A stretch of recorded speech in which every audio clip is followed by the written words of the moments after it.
വന്നാ എന്താടാ ചെടിക്ക് വെള്ളം നനയ്ക്കുന്നേ? എന്ത് പറ്റുമാ? ഈ മഴയൊന്നും പോരെ നിനക്ക്? അയ്യോ, മഴവെള്ളം ഈ ചെടിക്ക് പറ്റൂല, പൈപ്പ് വെള്ളേ പറ്റൂ. ഓഹോ, അങ്ങനെ ഒരു ശീലമായിപ്പോയി. ശീലമായി എന്നെങ്കിലല്ലേ അമ്മയെ മുടിപ്പിക്കാനൊക്കെ ഉള്ളൂ. അയ്യോ, ഇല്ലാത്ത ചെലവുണ്ടാക്കി തുറന്ന് വിട്. അയ്യോ, കുഞ്ഞിനെന്തോ പറ്റിയത്? ഒന്നും പറ്റിയതല്ലടാ, അവനൊന്നും ഉരുണ്ടതാ. അയ്യോ, എവിടെ ഉരുണ്ട് വീണത്? സൂക്ഷിക്കണ്ടേ കുഞ്ഞെ? വീണതല്ല. പിന്നെ അപ്പൊ താരക്ക് തള്ളിയിട്ടതായിരിക്കും. അതാര് തള്ളിയതും വീണതൊന്നും അല്ല. പിന്നെ ഇത് ഉരുൾ നേർച്ചയാ. ഓ, അത് കൊച്ചമ്മേടെ പണിയായിരിക്കും. കൊച്ചമ്മയുടെ പണിയോ? വഴിപാട് കഴിക്കുന്ന പണിയാണോടാ? അല്ല കൊച്ചമ്മ, നോക്കണം, പെറ്റ തള്ള സൈക്കിൾ ആകെ വിഷമിച്ച് നിൽക്കുന്ന കണ്ടില്ല. അയ്യോടാ, അപ്പൊ ഒരു കാര്യം ചെയ്യാം. അടുത്ത പ്രാവശ്യം ഞാൻ വഴിപാട് കഴിക്കുമ്പോഴേ മുത്തുവിനെ കൊണ്ട് ഒരു ശയന പ്രദർശനം തരണേ. അല്ല കൊച്ചമ്മ, എനിക്ക് ഉള്ളാൻ പറ്റൂല. എന്ത്? എനിക്ക് പെട്ടെന്ന് തലകറക്കം വരും. തലകറക്കം വന്നു കഴിഞ്ഞാൽ അപ്പൊ തന്നെ ശ്രദ്ധിക്കും, പിന്നെ അവിടെ മൊത്തം നാറ്റിക്കുകയും ചെയ്യും. ഒന്നും ചെയ്യാൻ പറ്റിയില്ലെങ്കിലും വാചകത്തിന് അയ്യോ ഇതുപോലൊരു മിടുക്കൻ. രാവിലത്തെ കണി കുഴപ്പമില്ലായിരുന്നല്ലേ? ഓ, ആ ചൂല് കണി കണ്ടപ്പോഴേ വിചാരിച്ച് കേസും മാറ്റി വെച്ചതാ. അയ്യോ, അയ്യോ, പോയി. അതെ, സുരഭിയുടെ വീടല്ലേ ഇത്? സുരഭിയുടെ വീടല്ല, എന്റെ വീടാ. എന്താ കാര്യം? ആ കൊച്ചുണ്ടെങ്കിൽ വരാൻ പറ. വിളിച്ചാ ഫോണും എടുക്കത്തില്ല. 2-3 ദിവസം മനുഷ്യനെ ചുറ്റിക്കോ. നിങ്ങൾ ചുമ്മാ കാര്യം എന്താ പറ മനുഷ്യ. രൂപ 50,000 ഒരാഴ്ചക്കാൻ തരാന്ന് വാങ്ങിക്കൊണ്ട് പോയത്. ഇപ്പൊ 1.5 ആഴ്ചയായി. മുതലും ഇല്ല, പലിശയും ഇല്ല. വിളിച്ച ആള് ഫോൺ എടുക്കത്തില്ല. അത് ശരി. വലിയ വീടും വെച്ചിട്ട് അകത്ത് കയറി ഒളിച്ചിരുന്ന ഞാൻ.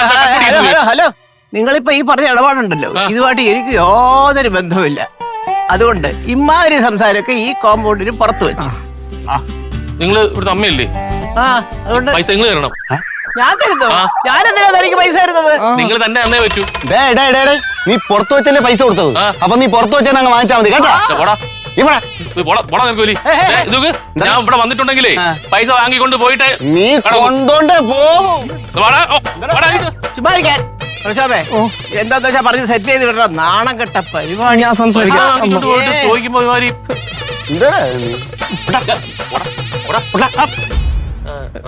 ചേട്ടാ, ഒരു മിനിറ്റ്.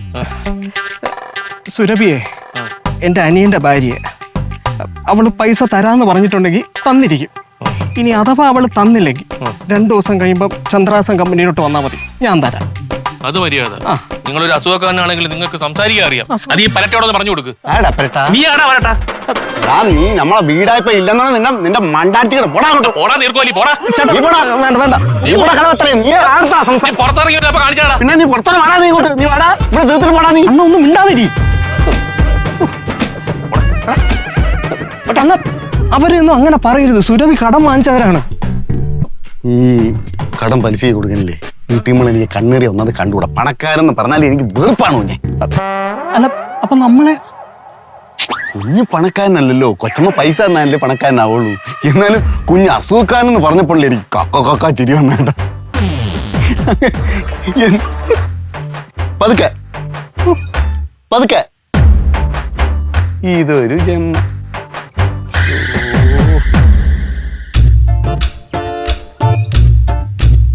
വെള്ളം തീർന്നാ? എന്റെ കൊച്ചമ്മ നാക്ക് സമ്മതിക്കണം.